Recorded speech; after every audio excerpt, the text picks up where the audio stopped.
Our advanced posture of the week this week is Mayurasana.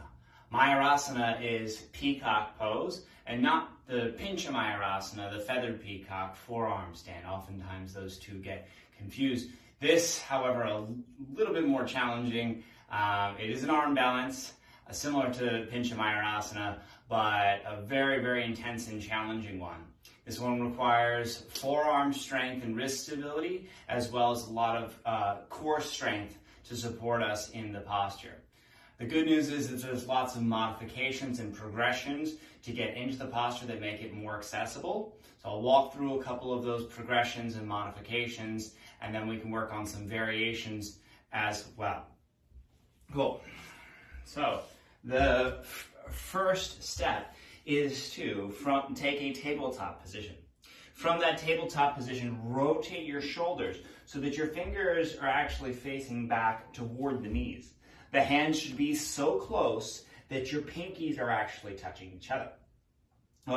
Then from there, walk your feet back one at a time, hold a plank position with the hands facing back. Now this is the first step. This is a progression toward the pose. And if this is challenging, good, it should be, and you can stay here.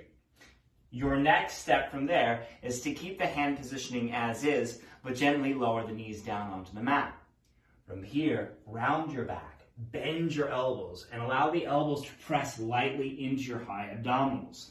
Simply hold this shape as you squeeze your core tight. The third step or progression toward this posture is with the hands as is, but take your knees as wide as you can, knees out toward the sides of the mat with the soles of the feet together. Once again, same principle, round the spine, pull your navel in, lean the weight forward, bend your elbows, and then lift your knees up off of the ground. So those are progressions and modification, and that last one, a modification for the posture if you're not quite able to get into the full expression. Now, the most challenging part about Mayurasana is being able to maintain your controlled breathing while you're actually in it. The full expression is not with the legs bound in butterfly, but with the legs straight. Set it up in the same way with the fingertips facing back toward your knees.